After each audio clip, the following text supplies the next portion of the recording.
This looks like an ideal place to take a nap. Only one way to know for sure. And there's a nice breeze today, too. Claude? Huh? Why are you taking a sleep on the ground, Claude? Is that Petra? Where are you? Were you up in that tree the whole time? I couldn't feel your presence at all. Amazing. It is safe to take sleep in the tree's top. Why would you choose the dangerous ground instead? Your logic is sound, I'll give you that. But how is one supposed to get up there without losing the sleepies from the effort? I do not know what is meant by the sleepies, but getting in the tree's top is easy. And you will be using all of your energy, so that good sleep will find you up in the tree. I see. That makes a certain kind of sense, but it's not as relaxing as a good ground sleep. Give it some trying. And do not think with too much hardness when you return to the ground. Feel it. If you stop for thinking, your arms will get heavy. That is way more thought than I'd hoped to give this nap of mine. But I'm not one to give up before even trying. Here goes nothing. I can do this! I have not known a noble here who can climb trees. Is this a weakness of Fodlan nobles? No, not a weakness. How do I? Ah! You should be quitting. It is a danger to be falling from such a height. I think that's enough for today. This might sound like an excuse, but we don't have a lot of tall trees where I grew up. This is all new to me. You should take your sleep on the ground. I will take mine in the tree. You won that round, tree.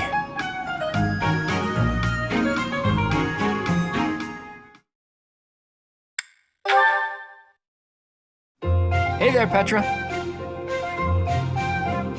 Claude? Where are you? Where else? Wait, I'll meet you down there. Claude, I thought you were not able to climb the trees. True, and that is exactly why I worked like a madman to devise a new climbing technique. I have much admiration for that. To climb is a skill with value. What can I say? Okay, so I may have cheated a little by using my bow to shoot a rope over a branch, or a few branches, or all of the branches. But once I got up there and hauled up the ropes, it was the same result as if I'd climbed it your way. I am understanding. That costs more time though, so it is not the best thing for hunting. But you are not harming the tree, so that is an advantage. I am liking this technique. You're right. I didn't harm the tree at all. I'm surprised that impressed you. The tree has a spirit. If you hurt the tree, you will give its spirit anger. I see. I take it the people of Bridget have a close relationship with nature, then? Trees give us food and also shelter. We are needing them, and they are needing us. True. The people of Fodlan believe everything is a blessing from the goddess. They've forgotten to be grateful to nature, too. Nature gives us life, sustains us. Without it, we couldn't breathe, couldn't live. It's everything. It's fine to pray to the goddess, but we have to respect nature, too. Don't you think?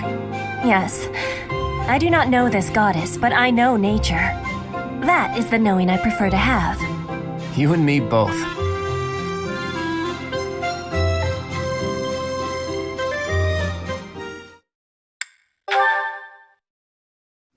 Claude, what are you doing? The training equipment needed maintenance, so I thought I'd give it a good cleaning and some oil. Why is that for you to do? If you intend to use something a lot, it's on you to take good care of it. You are a noble who does not have fear of working with hardness or becoming dirty. And you can climb trees. I am impressed. Thanks, but to be honest, I don't think being a noble really has anything to do with anything. Nobles and commoners are all equal here. We're all buddies. Even you do chores, don't you? Social rank doesn't matter when you put your life in each other's hands. I like that about this place. I have your same opinion.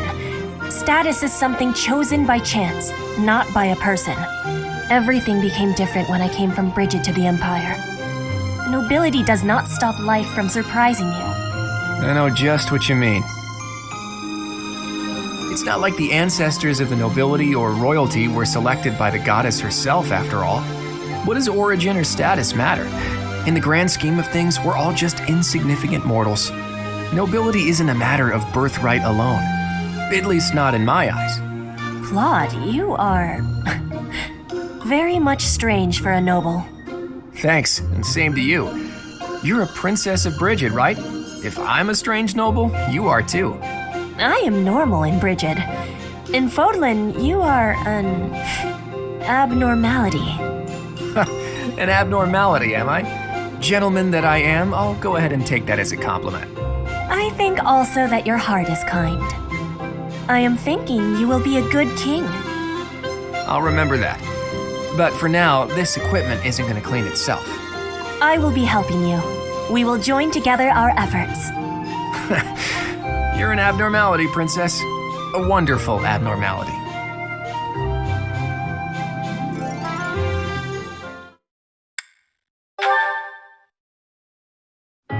Hey, Petra. Are you there? Yes. What is your need? Oh, I didn't actually think you'd be here. You think I am not here, but you were calling for me. It seemed best to call out as soon as I arrived. I can never tell when you're here, and it wouldn't be good for my heart if you just dropped in from out of nowhere. When I was arriving, I called out for Claude, too. I was thinking it would give me joy if you were here. Is that a fact? I'm honored. Anyway, I see you beat me here today. Say, Petra, wouldn't it be great if, no matter how bad the war gets, at least this place stayed peaceful? Yes, I think so. I like this tree. It gives me calmness. I like this tree too. It feels like it's always welcoming and reliable. But when the war has ended, I must be leaving this tree. I must be returning to Brigid. Claude, my grandfather has been saying I must find a husband of Fodlan. Whoa, where did that come from? You sly minx, have you been searching for a suitor all this time? If Fodlan and Brigid become bound by marriage, it will give my grandfather great joy. Well, you are a princess, so it makes sense that you have obligations.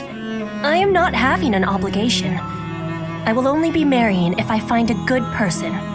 So you just need to find a man who meets your expectations. That could be tricky. No, I will be finding one. It will not be a problem. Oh? And who's the lucky fellow? It is my secret. I will not be telling him yet. I see. Do you think he can give you the kind of future you deserve? I am not knowing about the future. But my perfect husband could be him. And if he gives refusal, I will be tying him up and dragging him home. Tie up? Well, I'm sure the lucky man will learn to accept his fate one way or another. Besides, I doubt any man would reject a proposal from a catch like you.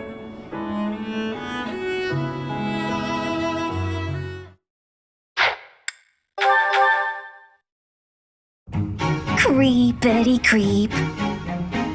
Huh? Living in a land that's dark and blinded by the frigid cold, creeping through the loneliness for ages untold. In your heart, you're desperate for the sweet embrace of light, pushing through and crawling with all of your might. Here, creepy, creepy, creepity creep. Now, creepy, creepy, creepity creep.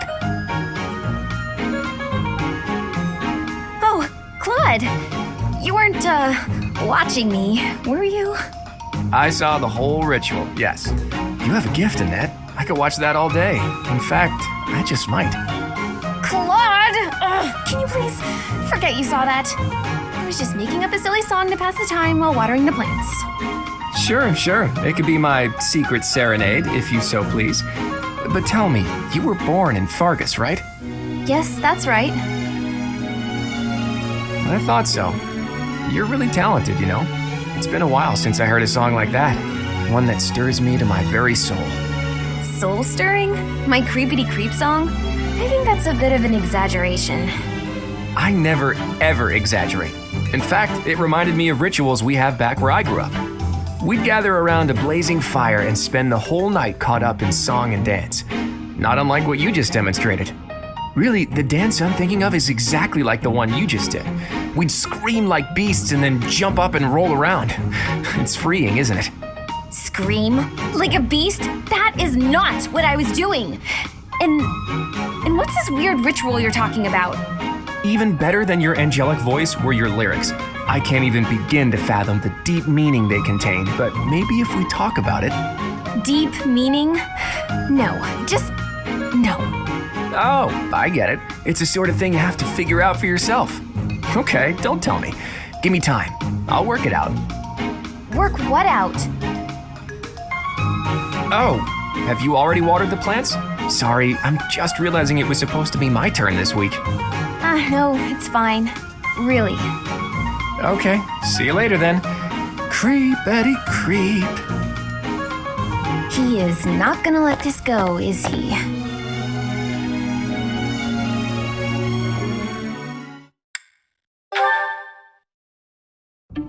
Hi, Annette. Looks like some tasty food you've got there. Mind if I join you? Sure, but I'm finished eating. You're here late. Busy day? Very. I got caught up thinking about your song. I find it really makes the time fly. So you didn't manage to forget about that. I really wish you would. Alas, I cannot. That song is engraved on my soul. The lyrics, they echo in my brain, begging to be understood. Those words represent the cry of a poor soul who died in anguish. Is that it? That's it, isn't it? The cry of a poor soul? A land that's dark and frigidly cold. That could only mean the underworld. In my search for truth, I read up on the old rituals of the eastern regions of Fargus. Those who die with regret are thought to end up in an underworld of sorts. Somewhere cold, somewhere dark, somewhere creepy.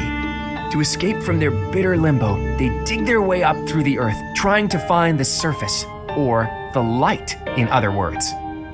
And so they creep about endlessly in the cold dirt of the underworld, clinging to their hopeless desire. Creepity creep, Annette. Creepity creep. So, was I right, or was I right? What? No, you're not even close. It wasn't supposed to be a dark and miserable song at all. Huh. Now that I think about it, the melody and dance didn't really match the weight of the lyrics. The lyrics are simply about seeds pushing out of the ground to become sweet little buds. They creep through the dirt until they find the light. The song just describes what it's like to be a budding flower. Damn, that is good stuff. Okay, maybe I read too much into it. Actually, now that you've explained, it really is a nice little song. Creepity creep, the gentle journey from the ground to the surface. I love it. Do you think it's embarrassing that I made up such a silly song? Not at all. Oh, but that reminds me. I was so inspired by Creepity Creep that I made up some lyrics of my own. I've been nonchalantly carrying them around with me, hoping to run into you. Would you mind taking a look? Oh, of course. Let's see here. Walking with purpose and a steady stride, lively and bright and full of pride. Crying, laughing, and blazing ahead. Why worry about tomorrow? Let's eat instead. So, what would you say this song is about, Claude? Oh, Annette. Sweet Annette. This time it's your turn to decipher its meaning. Let me know when you've figured it out.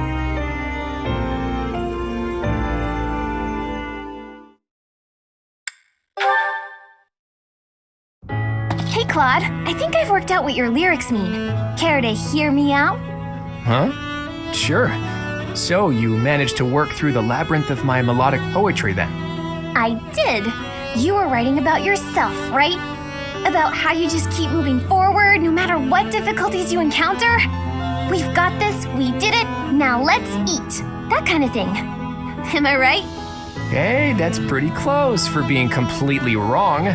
It's actually not about me. It's about you, Annette. It's a song about your single-minded march through life. It's about me? Of course. You know, about how you mess up and make a big fuss about stuff sometimes, but you're always looking ahead and striving. I just wanted to capture your pleasant, fidgety, fussy nature in a song. Oh, I see. I'm flattered. I think. Actually, I can't really tell if you're saying something nice or not. Of course I'm saying something nice. I'm so happy I get to be friends with someone like you. Everyone's really uplifted by your cheerful attitude, your refusal to give up, and that boisterous nature of yours. Boisterous.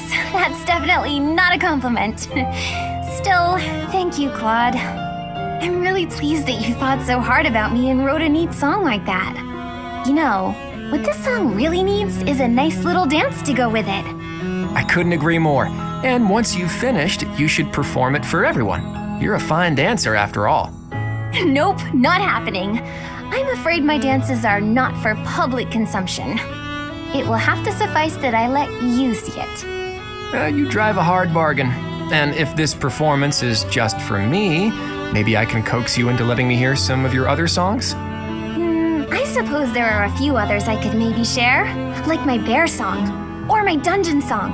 Ooh, or the Waltz of the Swamp Beasties. I have never been more on board with anything in my entire life. Oh, they're all just silly songs.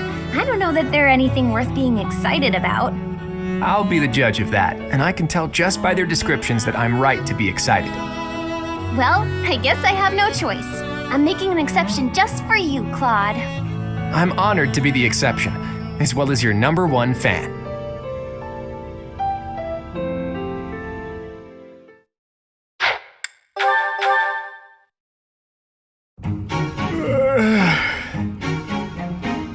Claude. What's on your mind, Ingrid? Actually, if it's something troublesome, can it wait a bit? I am positively exhausted today, so I was gonna turn in early. Don't you try to stop me, you hear? The sun just barely dipped below the horizon, yet you're already preparing for bed? Rising with the dawn and setting with the sun. Isn't that how a life is meant to be lived? I'm almost certain you have never been awake at sunrise, Claude. And how would you know that? You haven't been peeking into my room every morning, right? I'll have you know I like to rise early for my daily meditation. Sure. And I've decided to quit my pursuit of knighthood. At least try to make your excuses more believable. And that yawn just now. You didn't even bother covering your gaping mouth. One would never know you're of noble birth with how you conduct yourself. You need to relax, Ingrid. Deep breaths, okay? A yawn can't hurt, I swear it. Really, you'd better get a hold on that attitude of yours. Otherwise, that pretty face is gonna get all twisted up with angry lines. Guys don't like gals who are always griping at them. Try a smile every now and then. Here, let's practice. On 3. 1, 2, 3. You're actually telling me to smile more, aren't you? How common? Since you're so insistent upon telling me what my face should be doing, perhaps my blade can restructure your face with a more permanent smile. All jokes aside, are you not a leader? As a leader, you should set a shining example. A position such as yours comes with responsibilities. See that you consider them more carefully in the future. Ish. And just how long do you plan on lounging about yawning like a slob? At least lounge in your own quarters. Okay. Honestly, some people. Wow, somebody needs to teach that girl to lighten up.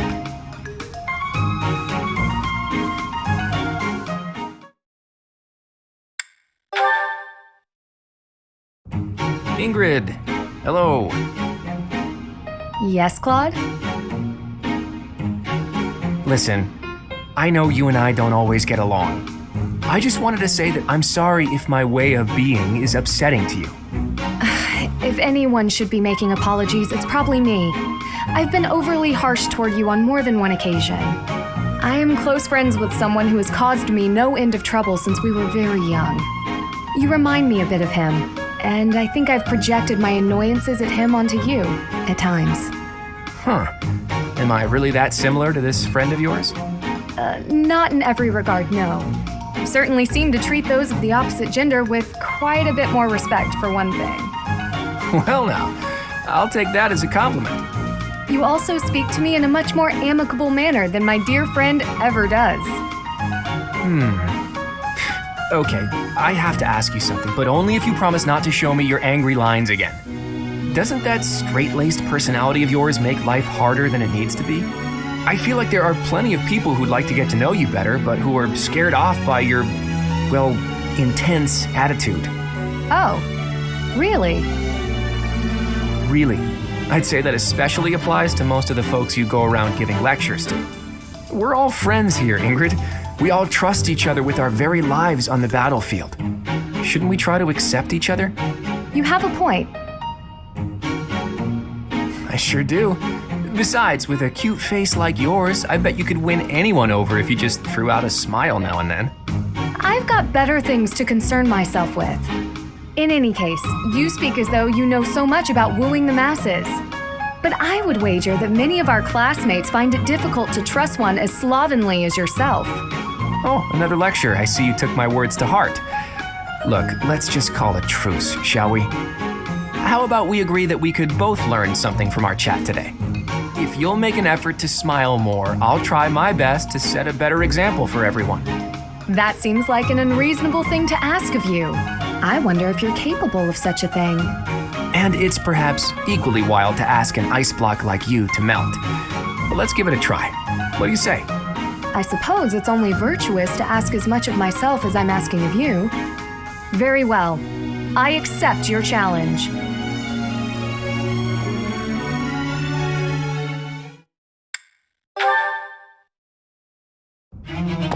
Hello, Ingrid. A good day to you. Well, hello there. If it isn't Claude, always a pleasure. You put in a fine performance in training today. I must redouble my own efforts. That's kind of you to say. By the by, do you have a moment to spare? I have been meaning to ask for your input on some new strategies. Oh, goodness. Only if you think someone as lowly as myself might be of service.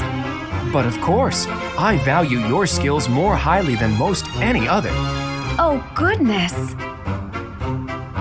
Okay, time out. Listen, Ingrid, do you really have to say, oh goodness, every couple of seconds? What do you expect? Speaking to me as you were, I only responded in kind. What? Do I sound that strange? I thought I was acting earnest and industrious. I mean, yes, you do. You sound nothing short of ridiculous. Sheesh. Have you looked in a mirror lately? You're the one who's been walking around like Queen uptight. Excuse me? I'll admit it was a bit forced, but it certainly doesn't warrant such a title. Look, this was fresh and fun for a while, but maybe it's time we called it quits. Acting like this isn't us. We're just going to make everyone think we've gone mad. I agree. I must say, I have an easier time getting on with you when you're you, in all your you-ness. Come to think of it, you've always been more reliable than most anyone I know, when it really mattered. Well, thanks for saying that. I think I liked you better when you were a bit pricklier too. I've gone so long without hearing one of your lectures, I'm almost starting to miss them. I'm sure I can remedy that for you. I didn't mean you need to go all out or anything. A little restraint would still be nice. My lectures, as you call them, only persist as long as is necessary. Oh, I think I'm coming down with a stomach ache. We'll talk later, okay? Okay, see ya. You honestly expect me to believe that? Come back here, Claude.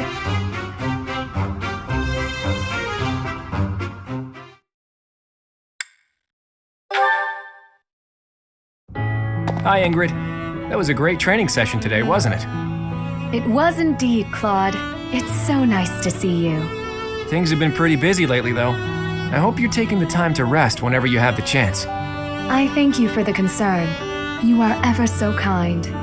I've finally got a free day tomorrow, so I was planning to sleep through the morning and laze around all day.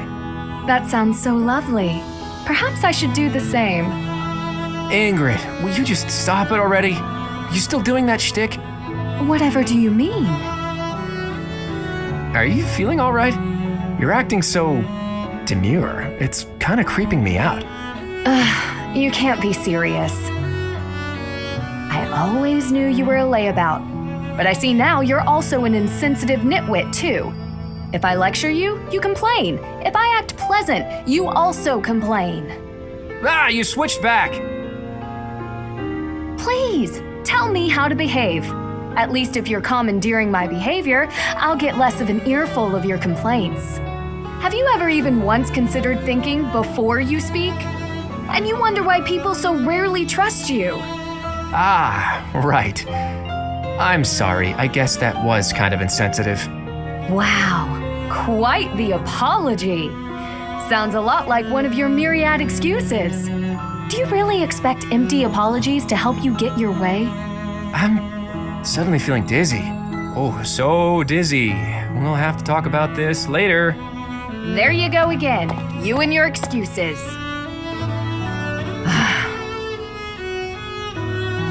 I thought if I made extra efforts to be pleasant, he and I might finally interact without bickering. I just don't know what the best approach is with him. There is no best approach. Were you listening to everything I just said? Ugh, I thought you'd run off. I told you before, didn't I? You're better off as your normal, prickly self. I don't mind getting lectured by you, so keep on doing that from time to time, okay? Just maybe not all of the time. Anyway, oh, the dizziness. Bye. As if an occasional lecture could ever cut it.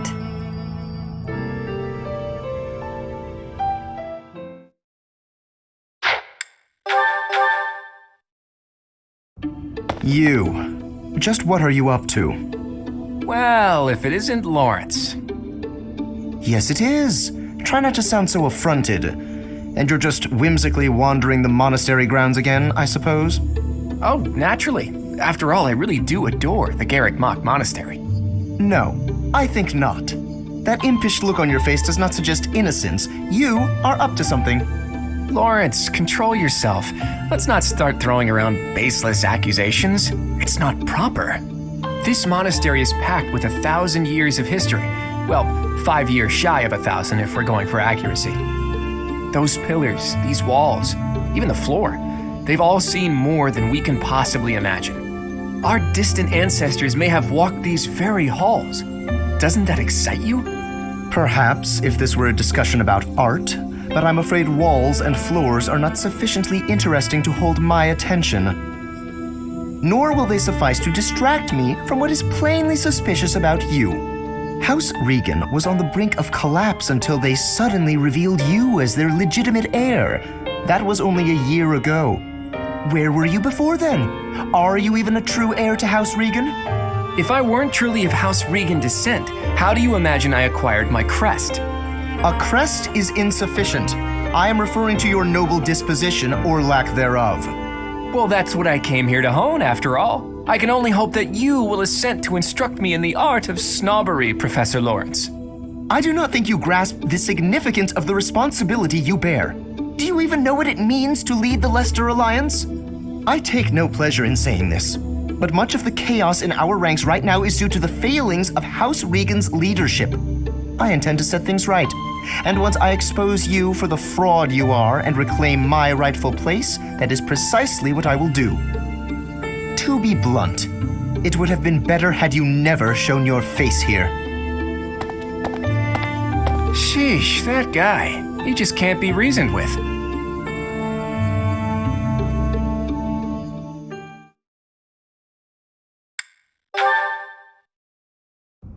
Claude, are you aware of the most recent conflict within the Alliance? Hello to you too, Lorentz. And you'll have to be more specific. The Alliance is always bickering over one thing or another. Margrave Edmund is raising objections over the assignment of his troops to the eastern defenses. If you please one noble, another will only gripe. No matter what happens, there will always be conflict.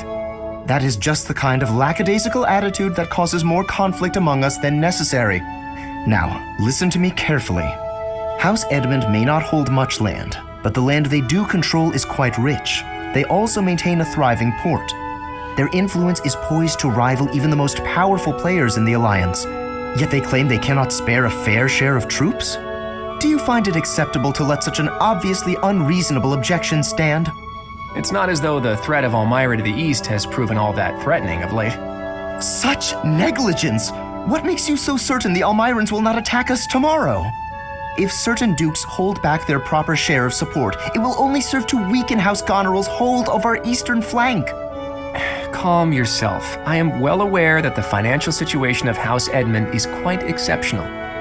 However, what you fail to realize is that they're lacking in troops. They're not lying when they say they don't have that many to spare. As it were, the Almirans have been nothing but peaceful since we refortified Fodlan's Locket. And are you aware that Margrave Edmund paid the majority of the costs for those repairs? Is that so? In fact, it's largely thanks to the skilled craftsmen he assembled that the fortress is now so impregnable. I, for one, wouldn't want to attack a fortress as formidable as that. I do see your point. If House Edmund has already made its fair contribution, then that is all we can ask. Very well. I withdraw my objection. But even the sturdiest fortress needs soldiers to defend it. If we continue to squabble amongst ourselves, it will eventually fall. Well, and here I thought he only cared about status. Still, if someone like him really came to lead the Alliance, it would not bode well for Elmira.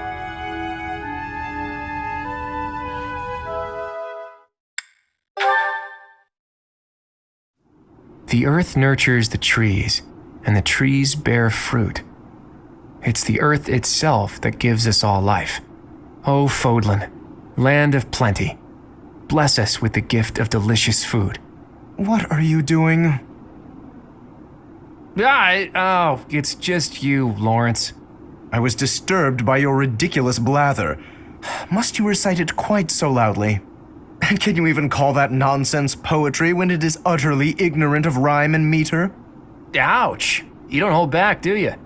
I didn't know you were so particular about poetry. Ha! Maybe you have a secret poetry collection of your own hidden somewhere. That's absurd. Where did you hear that? And just what was that poem about? It seemed to me that you were praising the land. But is it not the goddess who nurtures the land? Should your praise not go to her instead? Of course you zero in on that detail. You really are a Fodlan noble through and through. Certainly. Aren't you? I'm not quite the same, no. Though noble blood flows within me, it can't change who I am at heart. Pardon? I think you had best clarify. Listen, Lorentz, you had ambitions of becoming the Alliance's ruler, didn't you? Would you like to try that for real? If you really want it, I wouldn't mind giving up my position. What's this all of a sudden? That is not an offer to be made in jest. I'm not joking around. I've been thinking it for a while now. I originally thought you were like a fox drawn in by the deer of the Alliance. But I was wrong. You're no thoughtless predator. You're trying to properly train the deer around you. Isn't that right? That is my intention. But the ambition is insufficient. To rule well, a certain temperament is required. When we first met, I mistrusted you a great deal, and on my father's advice, I observed you closely. That is why I can say this for certain. You possess the qualities necessary to govern. A compliment from you? That's about as rare as a deer standing on its hind legs and doing a jig. Merely a statement of fact, one that is quite relevant to the future of the Alliance. The future of the Alliance, huh? You really are devoted to your cause. Depending on your actions, I may yet see fit to seize your position for myself. Bear that in mind. I welcome the idea. It means I can feel safe vanishing whenever I see fit. Vanishing? Do not tell me you intend to die in this conflict. You cannot shape the future if you do not live to see it. Ha! First you compliment me, and now you're worrying about me? What have you done with the real Lorentz? No, I'm not going to die. I'm tougher than I look. Besides, this war isn't just for the Alliance anymore. It's going to decide the fate of all Fodlan. It would be cruel to leave you with the burden of uniting all of Fodlan by yourself, don't you think? Burden? Please. If there were none other suitable, I would gladly become a king, or even an emperor. Well, I guess I shouldn't take Lorentz of the famous House Gloucester so lightly. Really though, don't you go dying on me either, Lorentz. We're going to need men like you in the age to come. The same to you, Claude. A world without you would be ever so dull.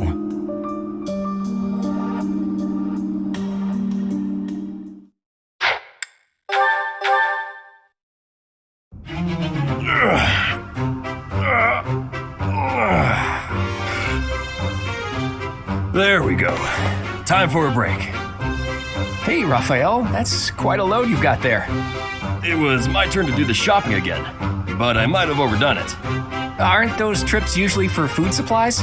Why did you pick up a bunch of spears and gauntlets as well? I was passing by the smithy, and the old man called me over. He said he was finished repairing the training weapons, so I grabbed them since I was already there. I see. And those books? I had just left the smithy when I ran into a merchant I recognized. He said he had some books that he brought for the library, so I took them off his hands. Right. And that desk? Oh, this? Can you believe someone threw this away? It only needs a little work and it'll be good as new. Someone around here was just saying that they needed a desk. Of course. Now, this is just a friendly observation, but I see surprisingly little of the food supplies that we actually need. Well, I worked up an appetite from carrying all this stuff, so I had a snack on my way back. Raphel, I appreciate the thought, but you can't get so carried away with helping out like that. You helped us all right out of dinner. And now that I've seen your struggle, I have no choice but to join in this vicious cycle of charity. Here, I'll lend you a hand. All of this stuff is pretty heavy. Are you sure you can handle it? You insult me. And no, I can't. I'll only carry the books and offer my support as you handle the rest.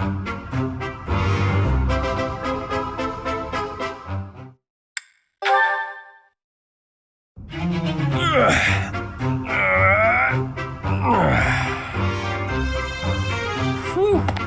Time to rest. Hey, Raphel. This scene, why is it oddly familiar? It's almost like this stuff is drawn to me whenever I'm in town.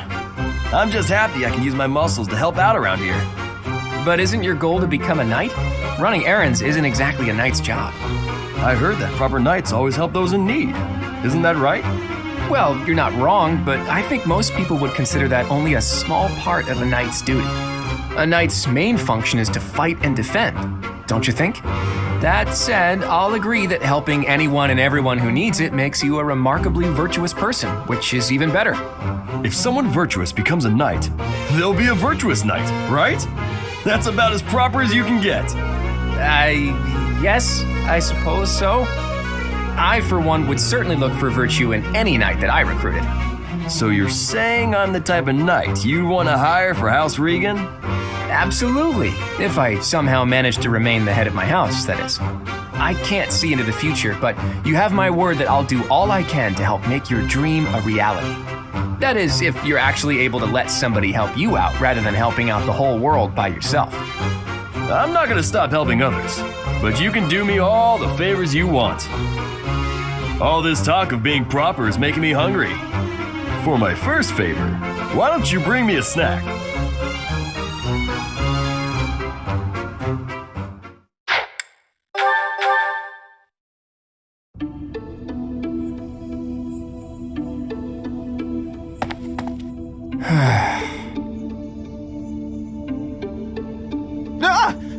Claude, why didn't you say anything? You were praying so fervently, I didn't want to interrupt. I appreciate the sentiment, but I wasn't praying. No? What then? I was just thinking about the goddess. Were you now? Fascinating. Please, go on. Not here. Let's go somewhere else. So, you were pondering the existence of the goddess then? Yes. All right, consider this. The archives here have all kinds of texts about the goddess, right?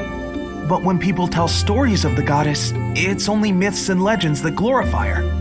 They probably hope to rake in more followers by glorifying the goddess as much as possible. That would be why the church tends to quietly shove all of their more questionable records under some secret rug somewhere. Claude, don't put words in my mouth. That's not what I said. I was just wondering what the goddess looks like. That's the kind of thing I like to think about. What the goddess looks like? Well, I suppose if she really exists, she probably looks a lot like us. In fact, she probably wouldn't be so different from that old woman working here in the dining hall. What? Claude, please stop. The goddess I imagine is absolutely beautiful. How rude of you, Ignatz. I'm sure that old woman was lovely back in her day.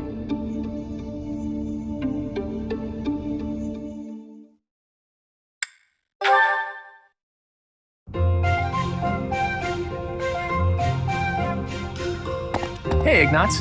Getting lost in your imagination again? No, today I am praying. I'm hoping that if I pray with all my might, she will appear before me. The goddess, you mean? Yes. Perhaps it's strange to think about such things. Nah, you're fine. If I had the chance to meet the goddess, I certainly wouldn't say no. Especially your version of the goddess, huh? A total looker, isn't that right? That's a disrespectful way of putting it. I just believe that she's a divine beauty. She'd have to be, considering how she mesmerized the people of Fodlan when she walked among them. Too true.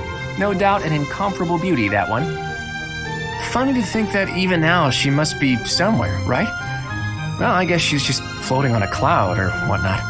Yes, indeed. Watching over us from above. And they say that someday she will return to walk amongst us again. Well, don't mind me. You go ahead and get some good praying in. If the goddess appears, you let me know, okay?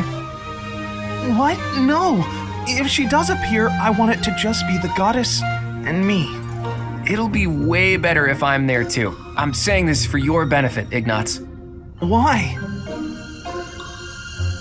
Imagine an incomparable beauty standing before you. Do you really think you'll be able to remain calm? Well, that is to say... But if I'm there, I can smooth things over. Have a nice chat, invite her to tea, everything a goddess deserves. Oh, well, I suppose that makes sense. Of course it does. Now, get on with it. Pray like you've never prayed before.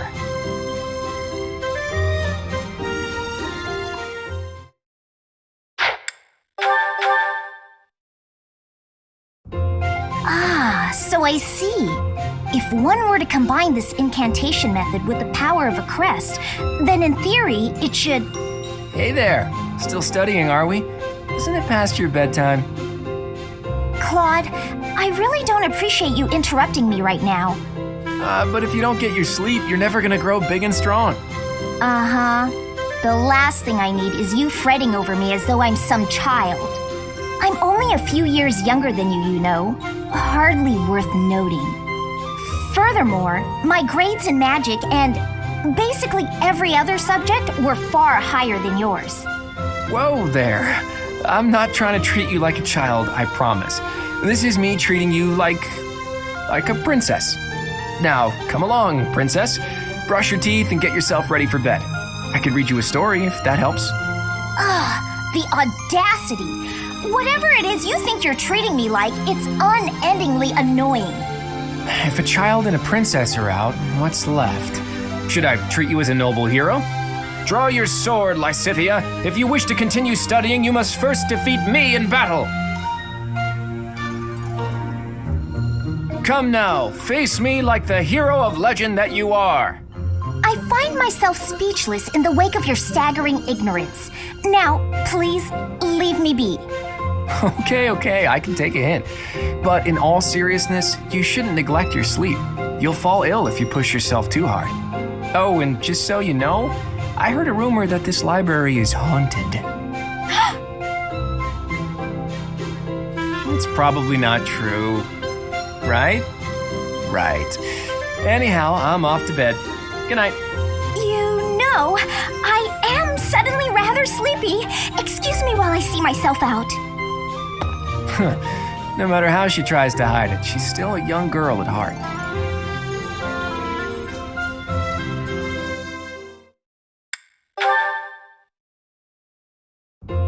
As you can see, if we were to face an enemy on this terrain, I would go here and you would go here.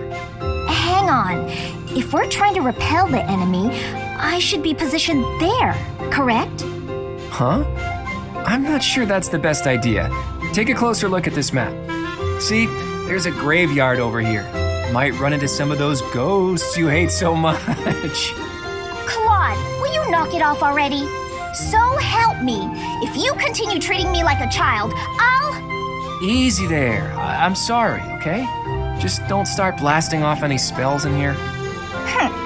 I've more pride than to turn an unarmed soldier to cinders. It wouldn't kill you to speak to me as an equal when we're discussing matters as serious as this. Actually, I see you as more than an equal. There's no questioning the power you wield. And I was being serious about the formation just now. The bit about the ghosts was just me having fun with you. Or trying to. You're so smart, I figured you'd catch on to that right away. But back to the formation. Can you see why I arranged it like I did? The area I want you to guard requires the ability to adapt to an ever-changing situation. Who else could I trust with such a difficult task? You're my best bet for something like that. Perhaps that's true. Think back to the times we fought together. When have I ever treated you like a child on the battlefield? I depend on you, Lysithea. I value your power almost as much as I do teaches. Truly? I swear to you on all of Fodlan. I'd like to have my fun, but I wouldn't joke about something like that. I consider you a valued ally. I'll stop now before I inevitably drift back into teasing you again. Just know that I meant every word, okay? Fair enough then. From here forward, see to it that you treat me with the respect of an equal. And I admit that you are not short on talent yourself, but don't go getting a big head over it.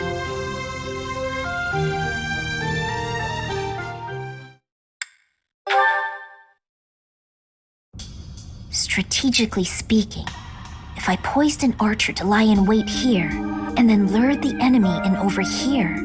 Lysithea, are you up late studying again? I am, but I don't see how it's any of your business. Look, you don't need to work yourself so hard. You're already as skilled as they come. There aren't many people out there who can match you. Everyone knows that. I apologize for my sharpness. I just feel pressured. Why would you, of all people, feel pressured? I place a lot of personal pressure on myself. I need to become as strong as possible to put my parents at ease. When I met with Count Ordelia before, he said you were his pride and joy. But he also said his only concern was that you might be pushing yourself too hard. If you really want to make your parents happy, surely you should start by taking care of yourself. That's true. Then it's settled. Get some rest. Save your energy for tomorrow's battle. You really are very mature, Claude, despite the impression you give off. And I clearly have plenty of growing to do. I probably don't have much room to come down on you for harping on me. Oh, really? Does that mean you won't get mad if I treat you like a child from now on? That is absolutely not what I said. Just after you finally earned a small degree of respect from me, too. Hey, just think about it for a second. You're the only one in the world I treat like this. That means you're a pretty special person to me. You think I'm special? Take it however you like. Or maybe the thought is too much for a kiddo like you. How dare you? Yeah, don't do anything you might regret. I don't want to be turned to dust. I'm feeling generous, so I'll let you off easy this one time. Well, that's good of you. All joking aside, go get yourself some shut-eye, okay? After all, if you don't hurry up, the boogeyman might come out and eat you! All right, buddy, you asked for it!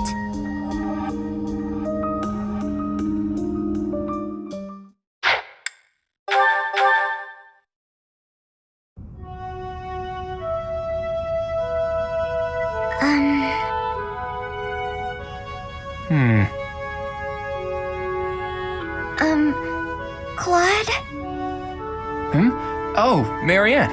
Have the gods taken pity on my lost soul and revealed a sign to me?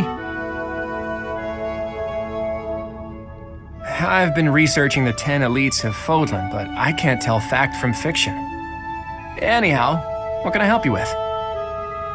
Well, I found this pendant, and I think it's yours. Ah, right you are. Yeah, honestly, I'd resigned myself to never seeing it again. Thanks for returning it to me, Marianne. You saved my tail. Please, it was nothing. I should be... No, I think that's enough researching for today. Why don't you join me for a nice chat? I just came to deliver the pendant. Sounds awfully lonely to only talk to those whom you have business with. Do you really dislike talking to people that much? It's just... I never know what to say. I'm sorry. No need to apologize. We'll figure it out as we go.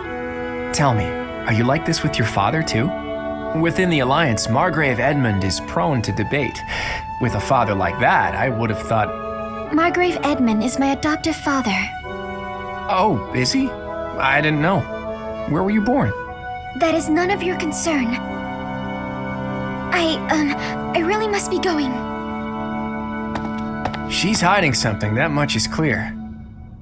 But that just makes me all the more desperate to know her secrets.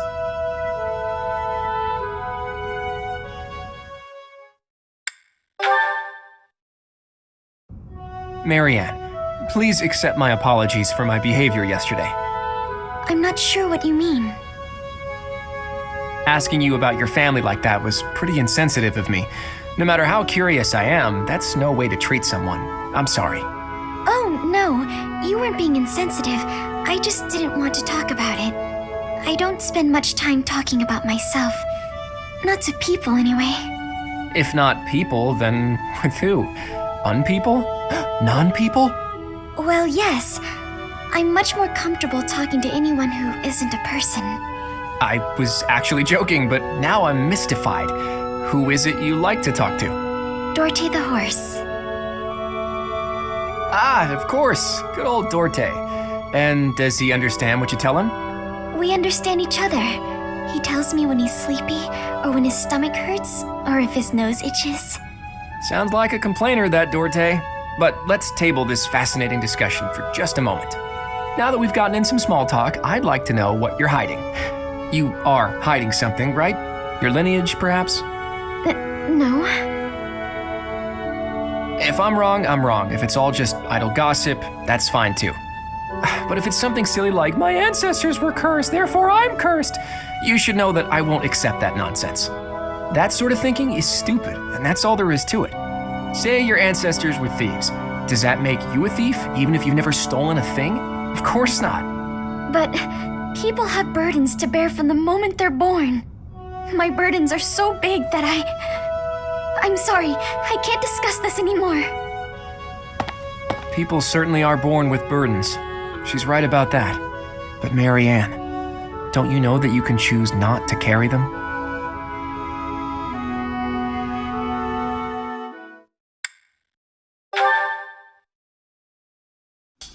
Oh, do you have an itch back there? I guess you can't scratch it on your own, can you? Hi, Marianne. Oh, Claude, it's just you. Sorry, I know you're in the middle of an important discussion with Dorte, but could I talk to you? About what? It's about this thing you think you're burdened with. I've tried to guess what it is. Please don't. This is making me a little uncomfortable. There's no reason to feel uncomfortable. It's not like I plan on saying it aloud. But if my guess is correct, there's something I want to tell you. Will you hear me out? Fine, I will listen. Once upon a time, in a faraway place. What the? Are you telling me a story? Just listen. Once upon a time, in a faraway place, there was a young boy. This boy came from a despised lineage. In short, his mother was a daughter of the enemy. So the young boy was treated horribly by everyone around him. He hadn't done anything wrong. Everyone hated him simply for existing. Yelling, fighting back, explaining himself, nothing he did could change his situation. When he was finally old enough, he ran far away from home. He escaped. It sounds to me like he had no choice. I would have done the same had it been me. Thing is, after he ran away, he still found himself in the very same position. People in the outside world hated him for where he came from. Well, now that's... The boy thought he had no place to go. All he could do was destroy the boundary between the inside and the outside worlds. Destroy the boundaries? Right. If there was no outside and inside, just one side to share, then the people outside wouldn't have a reason to hate him anymore, right? It wouldn't be easy, but if he managed it, he could shrug off that burden. The point is, people are born with burdens to carry. That much is undeniable. But whether they bind us or we cast them aside, that's up to us. So I think you should try to cast yours aside, Marianne. Put that heavy burden down. It's time. But I don't know if I can do it. It's okay. I'm here for you. We're the same, and I can help you. The same? Claude, we have nothing in common. Hey, did you see that, Torte? Your friend just smiled at me. Thank you for sharing your story. I suppose I could try casting aside burden, as you say. We can try together. Let's do that. And when we're free, we can change the whole world.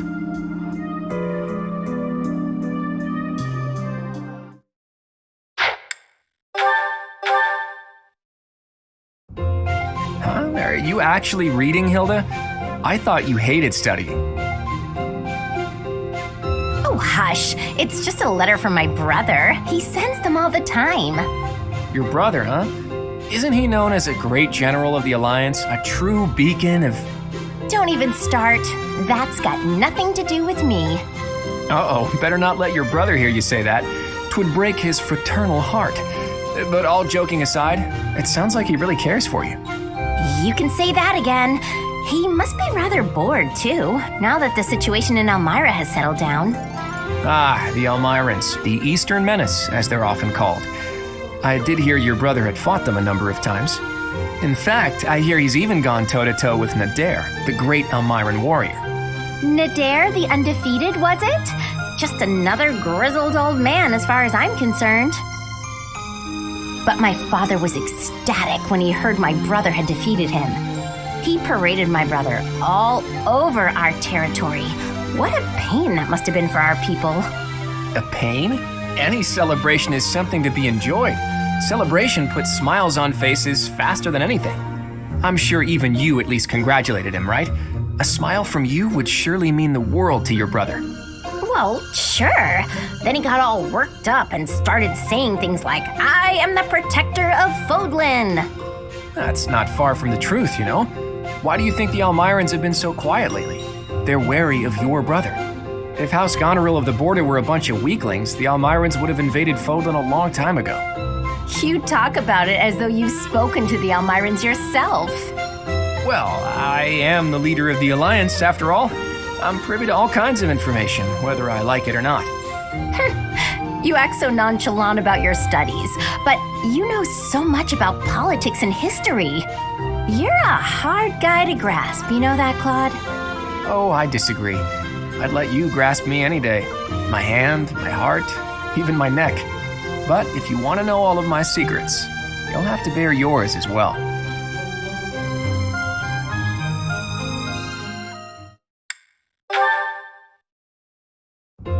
What are you writing there, Hilda? Wait, let me guess. You're replying to one of your brother's letters, right? Of course. It's a pain, but I make sure to always send him a response, otherwise he'll worry. It's much easier than when we lived together. A few letters here and there are a small price to pay for this peaceful, brother-free environment.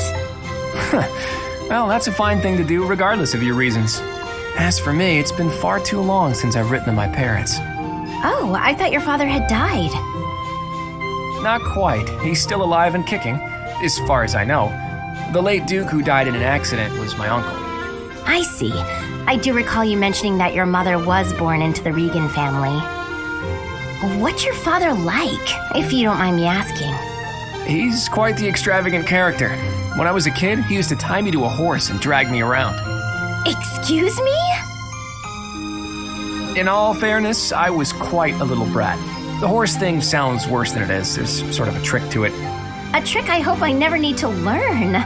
Your mother didn't step in and make him stop? Gods no, she'd just laugh right along with him. If my father is extravagant, my mother's more like a warrior goddess, or maybe a demon queen. This one time, she got into an argument with my combat instructor and wound up in a full-on fist fight with the guy. What's more, she won. My instructor was a mighty warrior, undefeated in 100 battles, but even he was no match for her. Huh? But your mother is a lady of nobility. True, but she was the kind of woman to elope with the man she loved and throw it all away. Not your average duchess at all. Oh, they eloped. I like that. It's so romantic.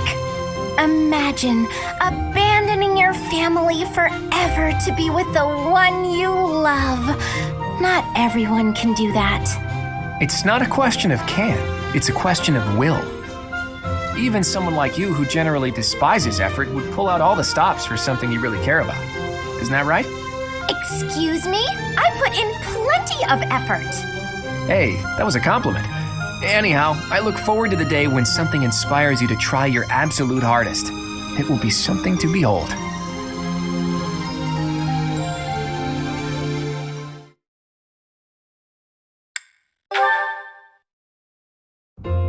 I feel like I'm drowning in responsibilities. Claude, take my mind off it all. Regale me with another of your weird childhood stories. Okay then. How about an old story from a foreign land that my dad told me when I was a kid? Once upon a time, there was a white camel that got separated from his herd. I'm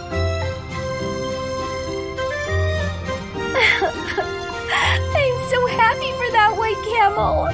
I really thought he was gonna die. Was that story really worth bawling your eyes out over? It was wonderful. Don't you know how moving that story is? You know, I never thought much of it until today. But seeing you bawling like that, I do appreciate it a little more now. What's that mean? Well, you're always fake crying, aren't you? Getting all misty-eyed to make people think you're a delicate flower? What? You're awful. I only cry when I'm sad. Claim what you like, but I can spot real tears from fake tears any day of the week. Fess up. If you understand me so well, maybe it's because you're no different. How's that? When you smile or laugh, it's not sincere. I can tell. I've only seen you genuinely smile a handful of times, like when you're talking to the professor. Wow, good one, Hilda. You hit me right in the gut. I guess you're right. I'm not so different from you in that way. But how did you come to realize that? Have you been watching me that closely? I'm afraid so. My eyes seem to wander toward you of their own accord. Hold on. Forget I said that. I didn't say that. Nope, no can do. Forgetting isn't something this crafty brain of mine is capable of. Besides, my eyes have a tendency to wander in your direction too. How else do you think I found out about your fake crying? Huh? What are you getting at? Say, Hilda, once everything's settled down, do you want to come meet my parents? I mean, don't get the wrong idea, you just seem interested in my family. Besides, you've opened up to me quite a bit, but I still haven't let you in on my own secrets. If you meet my parents, I think you'll understand, though it might come as a bit of a surprise. Your family? I'd be lying if I said I wasn't curious. Well then, if neither of us changes our minds before the opportunity presents itself, let's agree to go visit my home together. Although, if it's a long journey, my brother might not be too happy. True, that might be a tough nut to crack. As tough as Fodlan's locket.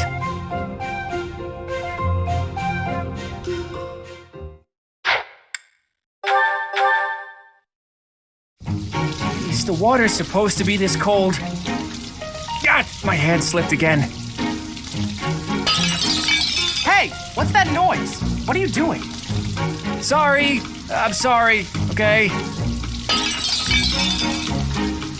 Another fine mess I've gotten myself into. What happened, Claude? You're soaked. The student whose turn it was to do the dishes today was ill, so I volunteered to take his place. The dining hall lady was on my case the whole time for breaking plates and getting water everywhere. Actually, not everywhere, mostly on myself. It was just one big mess. It wore me right out, too. I could really use a nap about now. You might be a noble with a fancy bloodline, but you sure don't act the part. Being noble or common doesn't have anything to do with washing dishes. Ho, I dare say most nobles would refuse to do it. But hey, I prefer it your way. You don't act like you're better than everyone. I'm honored that you acknowledge my greatness. And I'm rather fond of your blunt way of praising a person's strengths, too. Really? To be honest, I don't actually trust my own ability to read people. I like to look for the good in them, but that doesn't always mean it's really there. I mean, you seem like a good person, but your heart could be black for all I know. You say you can't figure people out, but what you said just now was pretty shrewd. It's wise not to trust appearances alone. I'll keep that in mind. Though I'm not sure I should be taking advice from someone covered in dish suds. Yeah, I see your point.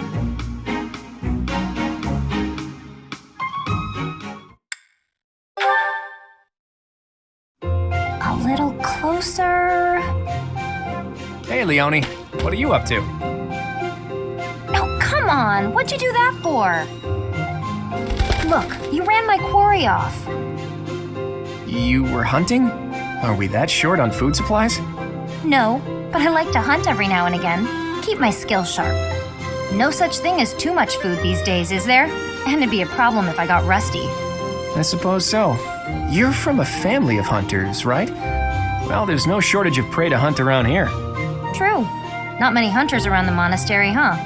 Rivers full of fish, trees bursting with fruit, mushrooms ready to harvest all over. It's the kind of place where you can really be self-sufficient. Guess we can thank the goddess for that. I don't know. I'm more inclined to thank the bountiful earth than the goddess for such things. The goddess may offer spiritual guidance, but she doesn't fill our bellies, that's for sure. Not a very noble-sounding thing to disregard the goddess and honor the land. Leonie, whose grace do you suppose humans live by? The goddess, the nobility? I'd say it's neither. It's the endless bounty of this magnificent land that gives us life. Won't hear me deny it. But who's to say it isn't the goddess whose protection makes nature thrive?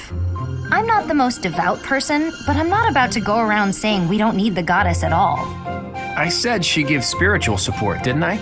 I wouldn't go so far as to say she's wholly unnecessary. But in Elmira, Dagda, Bridget, and plenty of other places, they don't believe in the goddess. Nature is a blessing that knows nothing of borders. The goddess is the goddess, and the earth is the earth. They should both be revered for what they are. Look, this is just my personal opinion. If you truly believe that everything depends on the goddess of Saros, that's your... Hey, it's fine. You don't have to worry about me. I'm a believer, but I know there are those who aren't. And I kind of like your way of thinking. Giving thanks to nature and all. It makes sense. I knew a wild girl like you would be able to get behind an idea like that. What, like I'm feral or something? Hey, you know, this kind of talk could be viewed as heresy if it was public. Yeah, probably. We'll just have to keep it to ourselves.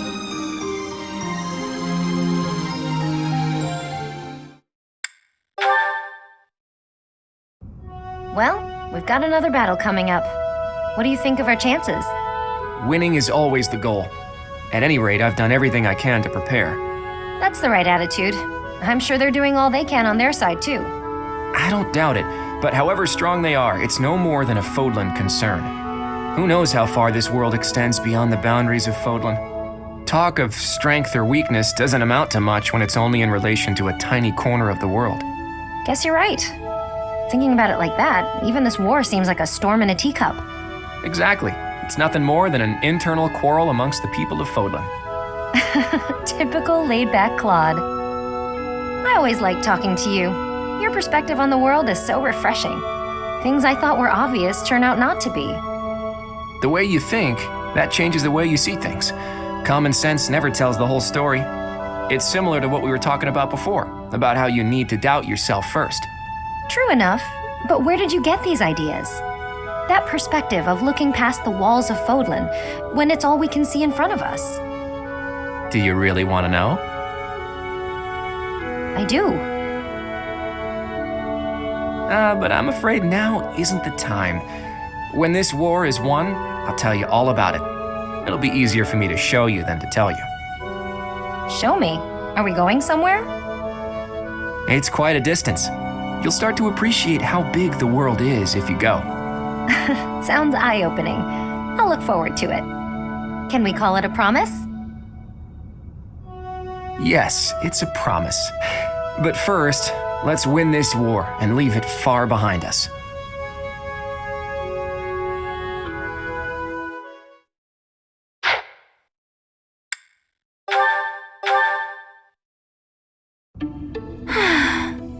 As expected, I am not finding anything at all. Flame, are you looking for something in particular? Oh, I was just hoping for general reading that might illustrate the lives of city dwellers. Right. Well, there should be regional records somewhere around here. I haven't need of official records or anything of the like. Just some light reading on the subject. Light reading? What do you mean by that? Oh, you know, books that cover things like what types of activities young people enjoy, how they spend their free time, popular fashions and trends, things of that sort. And even, perhaps, stories about romance. Ah, I see what you're getting at. Try asking a traveling merchant. I hear they keep stock of books like that. As for here, I don't think you're gonna find much aside from a bunch of stuffy records. We do get new books donated on a fairly regular basis, but then Sedith, well, you know. My brother? I am afraid I do not follow. Apparently, he directly approves every book before it's allowed to grace these shelves. You know, to make sure nothing inappropriate gets through. I see. I did not realize he had a hand in such things. Well, I suppose it really is no use searching here. Why were you looking for those sorts of books anyway? Well, truth be told, I am not particularly well versed in the ways of ordinary people. Sedith never taught me of such things, and he strictly forbade me from spending much time out and about on my own. I had a feeling that might be the case. Sounds like Sedith. I understand and appreciate that he acted from a place of concern, of course. Without a doubt. It's obvious that you're his whole world, for better or worse. By the way, I've been wondering, are you two from a noble family? You've clearly had a rather high-class upbringing, and both of you have crests. That can only mean you come from a prominent bloodline, right? Of course not. No, you are mistaken. So, your refined way of speaking isn't because of your upbringing? I was not aware that my speech differed so greatly from my companions. Do I really sound so formal to you? Well, look, don't worry too much about it. I'm probably just overthinking things. Probably.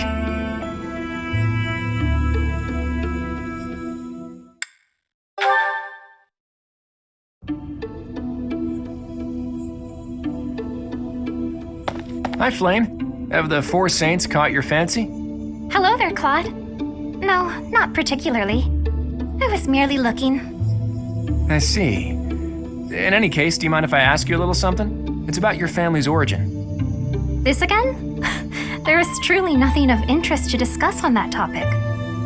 But when you try to change the subject like that, it drives me mad with curiosity. That said, taking a secret by force isn't my style. That's why I devised a different approach. Relentless nagging. Might I suggest giving up entirely? Truth be told, my brother has asked that I not speak of my background to anyone. I thought it might be something like that. Oh well, guess I'd better give up on trying to get you to tell me yourself. Instead, why don't I tell you about the theory I've come up with? You've concocted a theory, have you? I suppose there is no harm in listening to it. I did a bit of investigating into the crests that you and Sedith bear. Sedith's is the major crest of Keyhole, and yours is the major crest of Sethleen. Where did you learn of this? Oh, I just took a peek at some records by a renowned crest scholar. I'd rather not say more than that. Anyway, my point is that I don't think I've ever heard of two siblings each bearing the major crests of a pair of saints. If the legends are true, then Saint Keyhole was Saint Sethleen's father, wasn't he? Which means if you and Sedith were the descendants of Saint Sethleen, that would explain how you two came to possess Keyhole and Sethleen's crests. You mean to suggest that my brother and I are the children's children of Sethleen? That about sums it up. An interesting theory, to say the least. But surely you must know. Saint Sethleen was never married. There are no tales of her having ever had children. Sure, but the possibilities are endless. It's not like legends are known for their accuracy. But based on your reaction, I guess I'm probably following a bad lead here.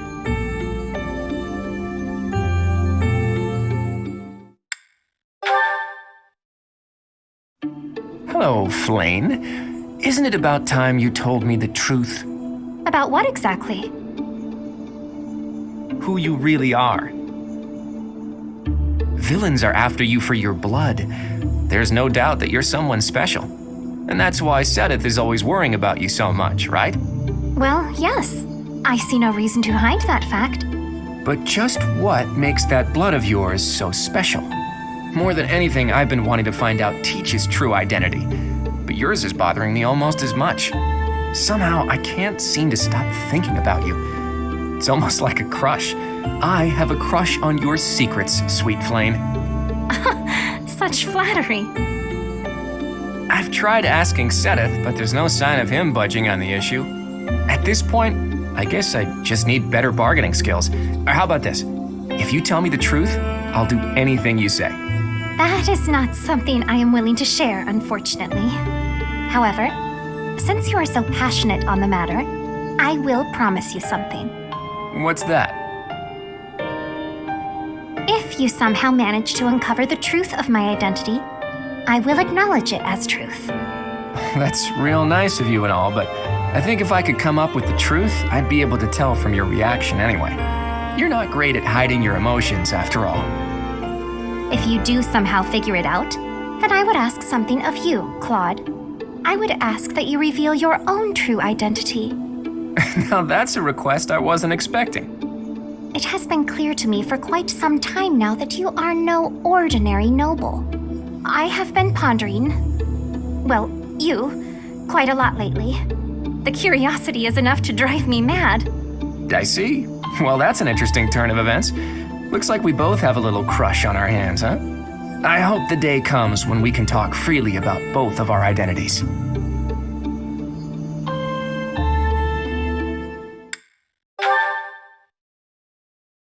I have told you already, I am quite all right.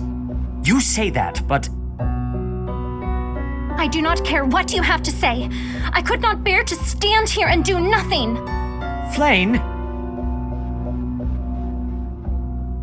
Hey there, Flame. Looks like Sedith is as overprotective as ever. Eavesdropping, were you? Well, you are spot on. I do wish you would leave me be and learn to trust me. Listen, Flame. Before I take a stab at your true identity, there's something I want to ask. And what is that? Sedith is your father, isn't he? Pardon me?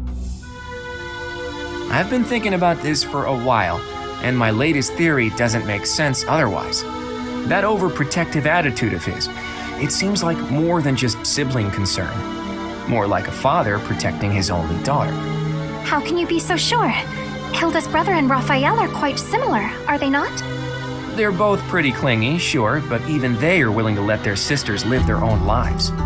Whereas Sedith, there's something more at play there, an entirely different dynamic.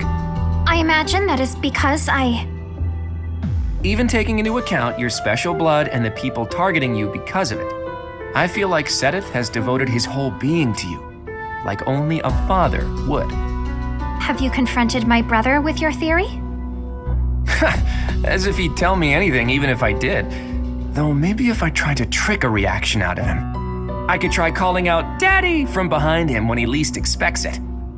Nah, he'd probably kill me if I tried that. Not a good idea. That sounds most entertaining. I would love to see you give it a try. Perhaps you could request Father, please grant me your daughter's hand in marriage. I can feel my face turning red. Hey now, don't joke about that. That's something that should be done properly when the right time comes. Do you mean to say that the right time will come eventually then? Well, you never know what the future holds. But forget that for now. I want to talk about... As though this were something easily shelved. This topic holds far more appeal than that of identities, if you ask me.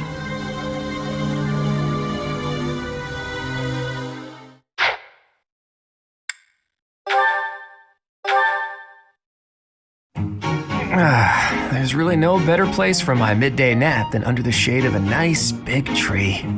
The twittering of the little birds. It's like they're singing a lullaby just for me. Ah! Is that a dagger? Am I being ambushed? Claude, why are you lazing about? You should be training. Shamir! Was this your doing? Talk about unfriendly. Another inch and you would have sliced my handsome nose clean off my roguishly beautiful face. But I didn't. Fortunately for you. You know, if you wanted to give me a talking to, you could have done so with your words instead. That's how most people do the talking thing. Conversation was not my intention. Well, what then? A prank? That's not better. I thought we were under attack. I could have died from the shock. Look closely at the dagger. Is that... Right. There's a poor spider impaled on it. A poisonous spider. The tiniest bite from which can cause fever, headache, and relentless vomiting. Or worse. Yikes. I guess this little guy is more vicious than he looks. I noticed it descending towards your face. Ah, so you saved me from a certain doom. Well, in that case, I'm sorry for questioning your motives. I promise to repay the favor someday. I'll keep that in mind.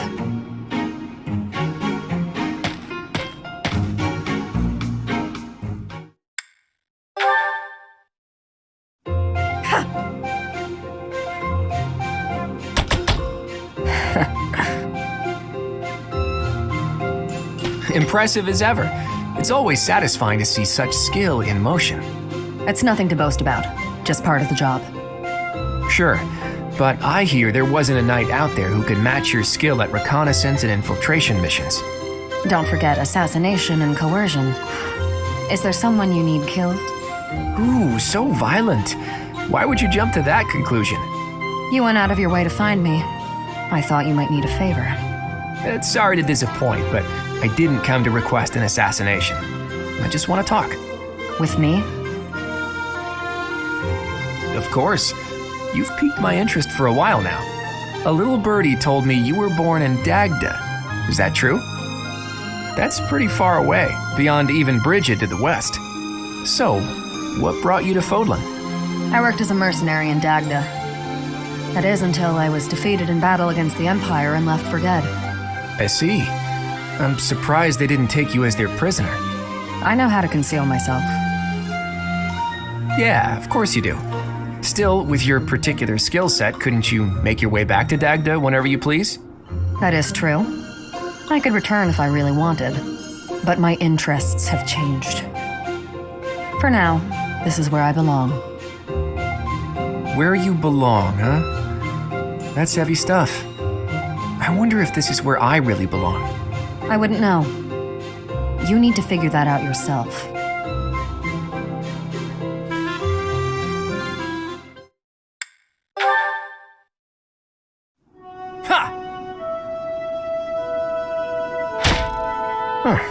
Not bad. You're quite skilled. Shamir, what a rare treat for you to start a conversation for a change.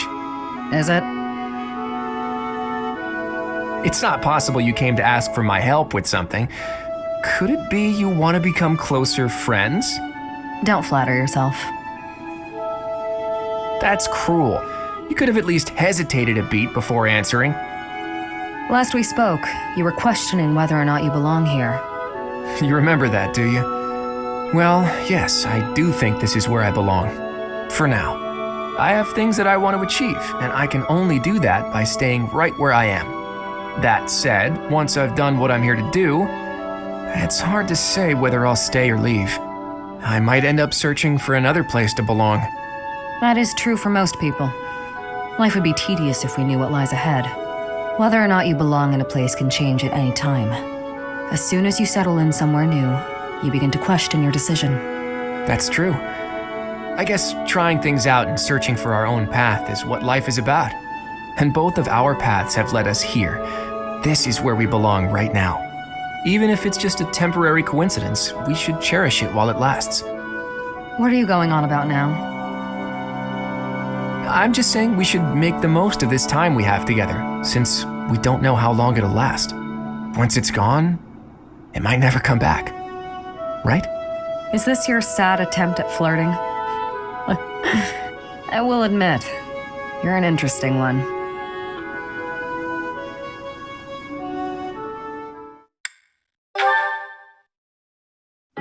Do you remember this place? This is where your dagger almost took my nose off. Ah, yes, the poisonous spider. You really scared me senseless back then. I thought I was about to die. I would not take a life without reason. Ever since then, I've been intrigued by you. Somehow I keep returning to this spot. For a nap, I'm sure. You see right through me, don't you? But it's true that I think about you a lot. What are you gonna do once the war is over? Have you decided on your next place to belong? I haven't given it much thought. Will you go back to Dagda? There was no one waiting for me there, and no reason to hurry back. Besides, I've grown accustomed to the nomadic lifestyle. I can make do wherever I find myself. Though, I may be interested in visiting Elmira. Elmira? That's a bit out of nowhere. It's as far from my homeland as possible. That's reason enough for me. And you? Where will you go? Oh, I haven't decided anything just yet. But if you're heading to Elmira, maybe I should pay a visit to Dagda. Why would you do that? Because it's where you grew up. That certainly warrants a look. And once we've both seen our fill, how about we plan to meet back up somewhere in Fodlan? And do what? We can tell each other where we're headed next. Who knows, we might find ourselves belonging in the same place again. Though if we do, I hope it'll turn out to be more permanent than this temporary coincidence. We can decide where we belong when we get there. True. The future's more fun when you don't know what it holds. I look forward to finding out, Shamir.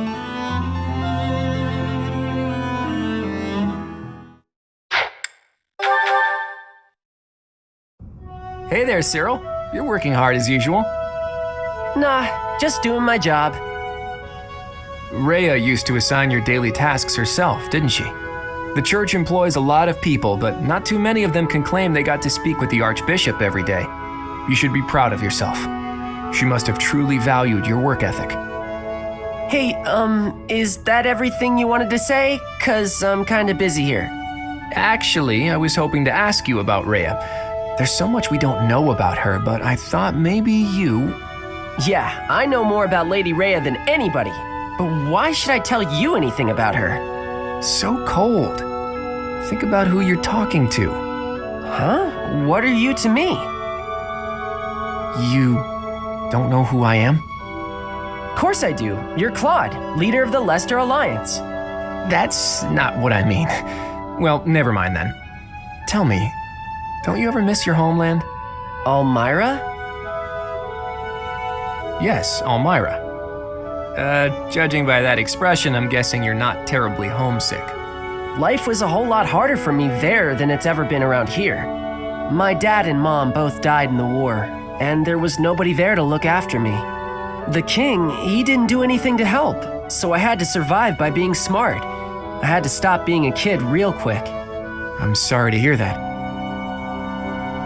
You don't have to apologize. It's not your fault. Regardless of whose fault it is, I'm still sorry. I'm sorry that I didn't even know that an acquaintance of mine was suffering. And sorry for asking a tactless question about your homeland. I should have known that it was likely to bring back bad memories. Nah, I get sad or mad when I think about it, but I'm used to it, so I don't mind any. I see that. Even still, I apologize for being careless. Okay, well, thanks, Claude. If the king of Elmira was like you, maybe things would have been better. Maybe the king's not a bad person and just had other stuff to worry about, but that's not much of an excuse. If I ever meet the king of Elmira, I'll give him a stern talking to on your behalf. Yeah, okay. Anyway, I gotta get back to work. Bunch of things to get done. You really are on the other side now, aren't you? Huh. Well, if nothing else, it's good of you to turn a blind eye to me. I don't know what that means, but okay. Bye, Claude.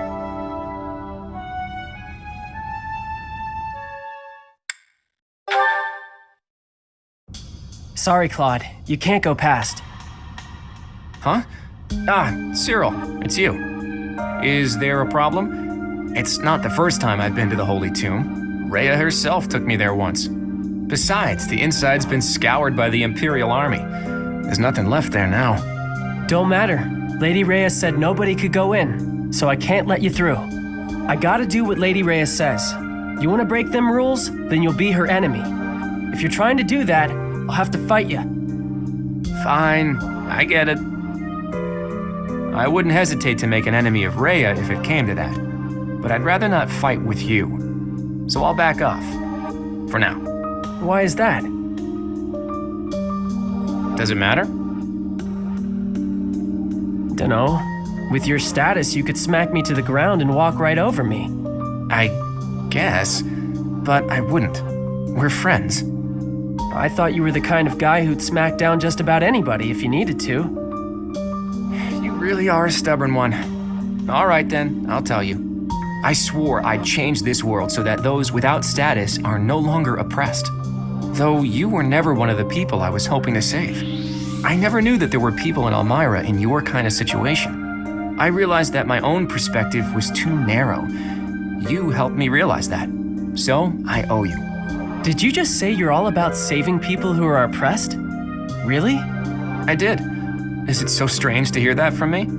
It's just, you reminded me of Lady Rhea there for a second. Lady Rhea always tried to save us folks without any status in the world. Like when she let an outsider like me stay at the monastery. That was real nice.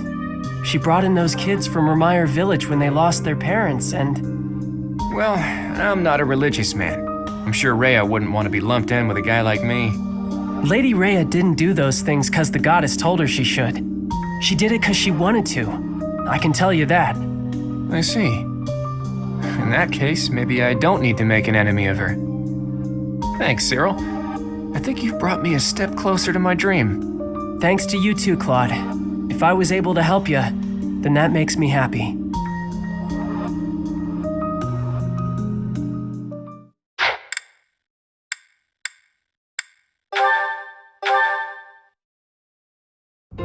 Hey, Teach. I see you're as stony-faced as usual. I can't tell if you're feeling resigned or if you're just lost in thought. Or maybe you simply don't care about anything that's going on. Oh, sorry. I really didn't mean to be rude. I just find you fascinating. Actually, there's something I'd like to talk to you about. Can you spare some time? Is that right? Maybe this is news to you, but teachers are supposed to display an active interest in the well-being of their students. Students like me. Speaking of, before you came here, you were a mercenary, right? Always getting your hands dirty on the battlefield and whatnot? It's a bit unusual that you suddenly decided to become a teacher one day. In any case, I've been meaning to ask, did your father teach you how to fight?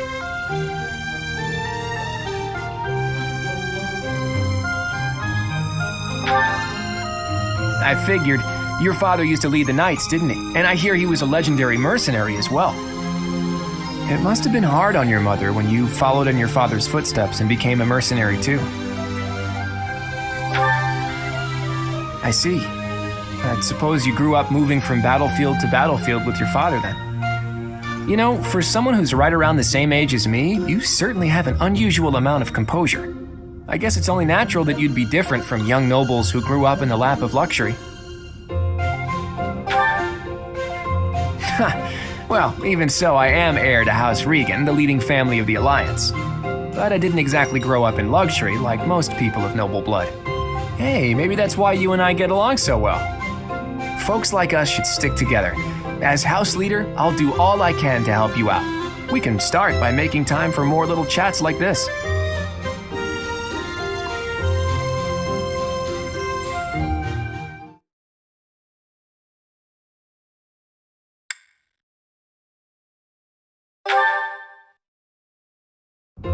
Hey, Teach, hold on a minute, okay? I'm gonna have this cleared up in no time.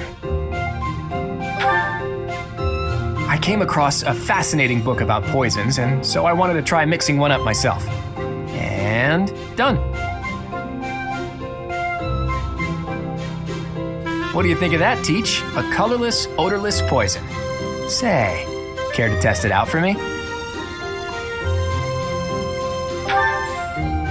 Whoa, really? Actually, I was just kidding.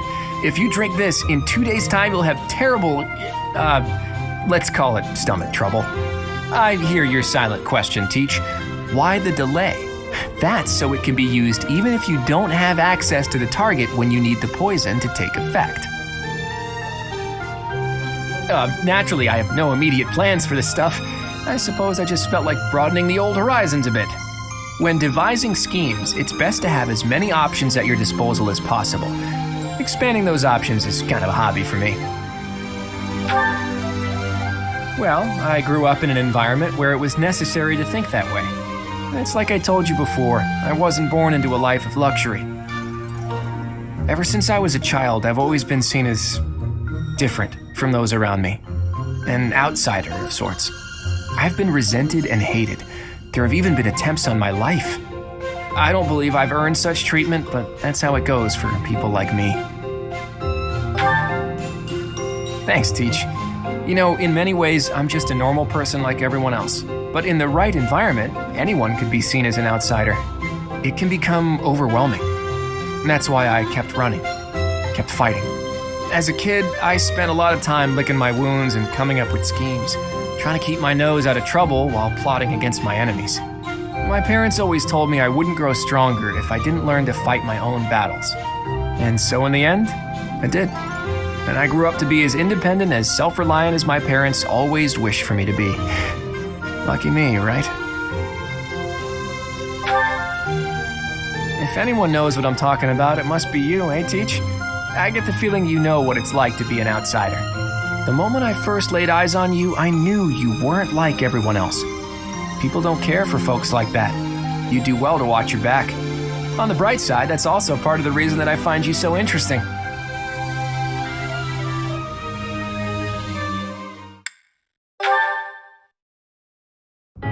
Hey, Teach, do you believe in gods? I don't necessarily mean the goddess of the Seros religion, just gods in general.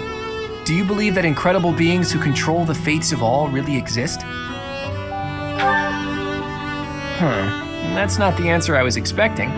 Though, honestly, I've recently become a bit of a believer myself. I've always hated the idea of praying to a god. After all, you can only really rely on yourself. I still believe that. You can't win a war by leaving your fate in the hands of a god. Only tangible facts can really decide a war. Which side has the most troops, the best tactics, the better organization and planning. Of course, miracles can happen, and by that I mean things that are completely outside of your control. Things that only seem to add up if you believe in the concept of fate. Things like, well, like meeting you, for example. You just seem sort of impossible. I think everyone would agree with that. You can wield the sword of the Creator, you're a tactical genius, and you have this strange ability to earn the trust of anyone you cross paths with. Before I met you, I never imagined that it was possible for someone like you to exist. And yet, now that I know you, your presence in my life has quickly become invaluable. In fact, it's hard to imagine making my dreams come true without your help. Because of that, I can't believe for a second that our meeting was just a coincidence. That means it must have been fate. Maybe it was a miracle, or maybe some god empathized with me in my dreams. Again, I don't mean the goddess of Fodlan, though I suppose it may be hard for you to grasp what I'm talking about. People all over the world have different ideas about who or what the gods are, right? Even in distant lands across the ocean or over the mountains. They have gods who see the world as a whole, who don't care about Fodlan's borders, who don't meddle in our affairs, who don't grant life or take it away. And maybe, sometimes, they'll make a miracle happen. A god like that, that's the sort of god I think I could believe in. Careful, Teach. You'll anger the followers of Seros if you say things like that. I'm just speaking my mind, that's all. I think people should be free to believe in whatever gods they want. If a person believes in a god and that god becomes a support system for them, that's a good thing. That's what a god should be. Anyway, maybe I've overstepped a bit. Sheesh, no need to take offense. I just thought you might understand how I feel. In any case, let's keep this conversation between the two of us, yeah?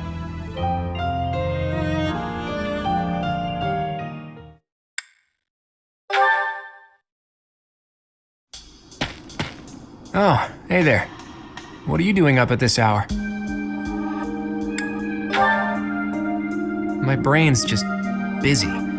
Thoughts keep going around and around in there, and meanwhile my eyes are wide open. At times like this, I like to gaze up at the stars to clear my head. I've been that way since I was a kid. Looking up at the big starry sky makes my dreams feel small, which makes it feel like I can actually make them come true. I didn't believe in gods when I was a kid. Maybe that's because the night sky took their place for me. Hey, Teach, will you talk with me a while? I bet you figured this out, but I wasn't born in Fodlan. Where I come from, the people of Fodlan are looked down on as cowards. Technically, that cowardice runs in my veins. On my mother's side, anyway. That's why the people who were around me when I was growing up thought of me as an outsider. But I don't believe the people of Fodlan are cowards. That kind of perspective is just based on ignorance. The person from Fodlan who I know best is my mother. She fell in love with a man from the wrong side of the border and had the guts to leave home to pursue that love. I always threw that in the faces of anyone who tried to make a fool of me. My mother is proof the people of Fodlan aren't all cowards. Just saying that doesn't achieve anything, though. I need to destroy the prejudices that have taken root in my homeland. That's why I came here, to see Fodlan with my own eyes. I thought I might be able to find a new perspective that could help me change things. And what did I find? That the people here view anyone who's an outsider as a beast of sorts. I was shocked. Even though our cultures and beliefs are completely different, our two lands have that much in common. That's when I realized the only way to change things is to bring the whole world together and start anew. That's the dream I've been working toward since I first entered the Officers Academy 5 years ago. To unify the Alliance, and then all of Fodlan, and to bring a new set of values to this new land of mine. After that, I'd expand that vision to the rest of the world, break down the walls, and let a new perspective come rushing in, start all over. Do you think that's just a crazy pipe dream, or a brilliant ambition? Not too long ago, I would have said it was too much for me to accomplish on my own. But that's not how I feel anymore. And that's because I have you on my side now. Lately, I've spent a lot of time thinking about how I wouldn't have made it this far without you. You and me, Teach, we can go anywhere, do anything. I hope that you always walk in step with me. At least, until the day comes when we can look out at the peaceful world we've built, together.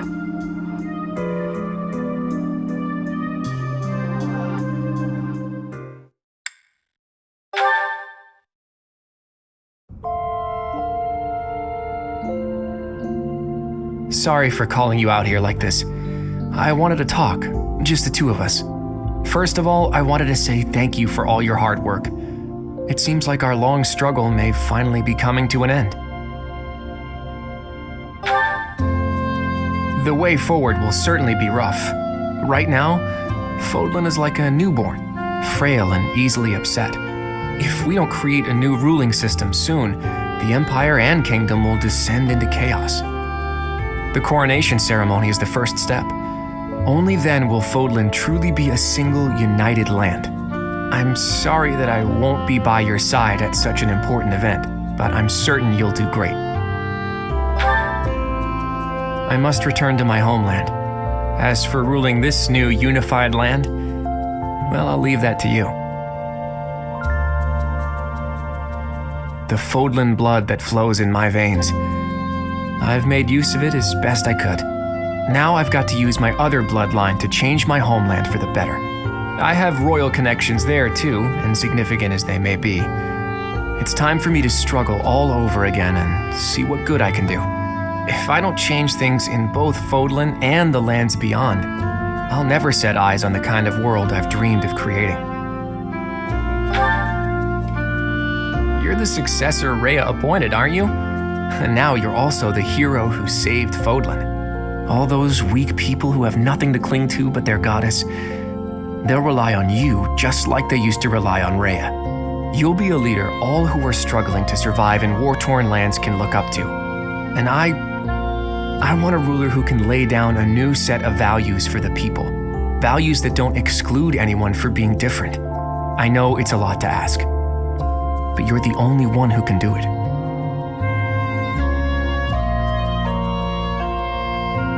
I have something else to ask. Please, I hope you'll accept this. When I first saw you wield the sword of the Creator, I wanted to use your power to my advantage. I wanted to use you to make my dream of a new world come true. But before long, I realized what I really wanted was to see that new world with you by my side. I still feel that way, you know? I always will. That's why I have to leave. But nothing will stop me from coming back. There's no way I'm gonna let you go. You know that, don't you? Thank you for everything. I'll be back before you know it. We'll only be apart for a short while.